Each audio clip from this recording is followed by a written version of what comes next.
Imefikia wakati sasa hivi tunapata michongo, mnateseka, mnasema mimi napiga hela kupitia dogo. Dogo kajaa kwenye engo, kajaa kwenye mifumo ya kauli zenu. Matokeo yake kajiamini, kaja kuniambia naenda kujitegemea.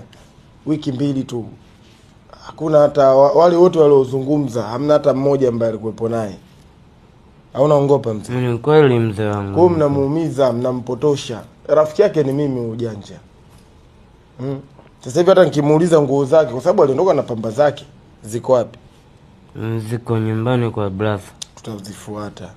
Maisha yaendelee. Lakini sasa kumbuka tulisema wazazi wako hawataki. Kwa hiyo inabidi tupige simu.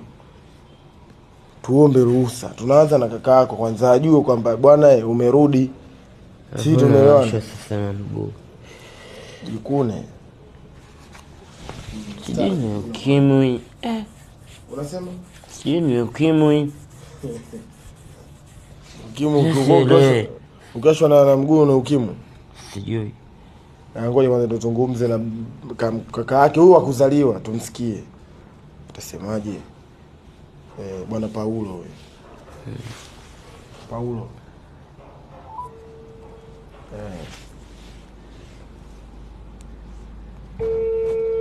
Tuanze naye nianze naye. Hello brother.